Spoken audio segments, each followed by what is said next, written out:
In a snowy, bitterly cold atmosphere, there was a beautiful queen sewing a dress by her palace window. Unexpectedly, the needle pricked her finger, and drops of her blood fell onto the snow. When the queen saw the red blood on the pure white snow, she wished for a child with hair as black as ebony, skin as white as snow, and lips red as blood. Not long after, her wish was granted, and she gave birth to a girl as white as snow, whom she named Snow White.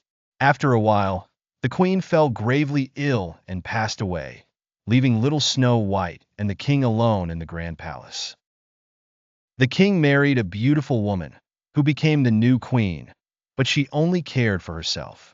She was vain about her beauty and owned a magic mirror, which she asked every day, "Mirror, mirror on the wall, who is the fairest of them all?" The mirror always replied that she was the fairest. However, this changed when Snow White turned 7. The queen asked her mirror, "Mirror, mirror on the wall, who is the fairest of them all?" The mirror replied, "You are beautiful, but Snow White is even more beautiful than you." The queen was shocked by this answer, and her heart filled with hatred and envy for Snow White, leading her to decide to kill her. The queen ordered her huntsman to take Snow White into the forest and kill her, bringing back her heart and liver as proof for a handsome reward.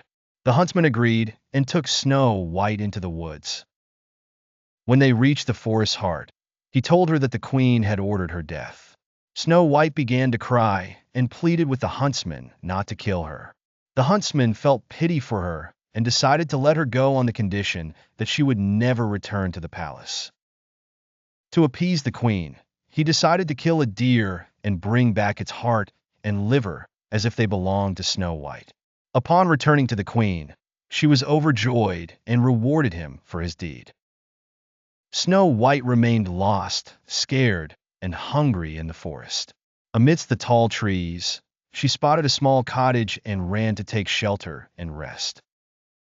Upon entering, she found food prepared on a table for 7 people. She ate a bit from each dish, ensuring there was enough food left for each of the cottage's inhabitants, then headed to the bedroom and fell into a deep sleep. The cottage belonged to 7 dwarfs who worked during the day and returned at night. When they returned, they found her sleeping in their bed. In the morning, she told them her story, and they felt sorry for her, allowing her to stay with them in the small cottage.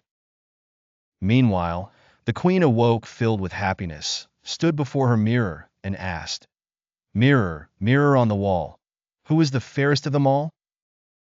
The mirror replied, "Yes, my lady, Snow White is more beautiful than you, and she is now in the dwarf's cottage in the forest." Enraged, the queen decided to go to the cottage disguised as an old woman and give Snow White a poisoned apple. When she arrived at the cottage, she saw Snow White,